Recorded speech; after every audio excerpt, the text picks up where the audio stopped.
Satu, pengertian kerjasama ekonomi internasional.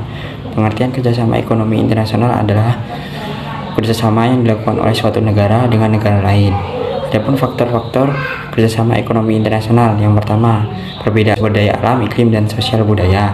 Yang kedua, adanya kebutuhan masyarakat yang tak terbatas, sedangkan kemampuan suatu negara dalam memproduksi barang atau jasa terbatas. Yang ketiga, keinginan membuka kerjasama hubungan politik dan dukungan dari negara-negara lain. Yang keempat, di era globalisasi menuntut adanya kerjasama dengan negara-negara dunia. Tujuan kerjasama ekonomi internasional, yang pertama, mencukupi kebutuhan barang dan jasa di dalam negeri. Yang kedua, meningkatkan produktivitas di dalam negeri. Yang ketiga, meningkatkan pendapatan suatu negara melalui ekspor. Yang keempat, memperluas lapangan kerja. Yang kelima, menjalin rasa persahabatan. Adapun dampak kerjasama ekonomi internasional, yaitu dibagi menjadi dua, yaitu dampak positif dan dampak negatif. Dampak positif kerjasama ekonomi internasional, yang pertama, meningkatkan efisiensi dan daya saing suatu produk yang dihasilkan oleh suatu negara antar anggota karena dapat meningkatkan skala ekonomi. Yang kedua, meningkatkan kualitas pelayanan dan harga produk yang dihasilkan supaya dapat bersaing dengan produk luar negeri.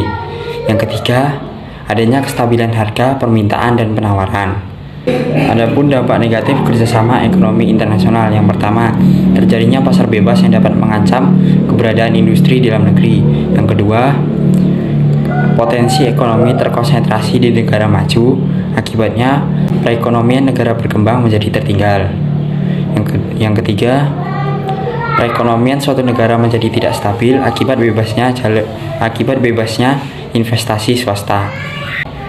Bentuk-bentuk kerjasama ekonomi internasional dibagi menjadi dua, yaitu dilihat dari letak geografisnya dan dilihat dari jumlah negaranya. Kalau dilihat dari letak geografisnya, yaitu ada kerjasama ekonomi internasional, contohnya WTO, World Bank, dan IMF. Yang kedua, kerjasama ekonomi regional, yaitu contohnya ASEAN, APEC, dan EEC.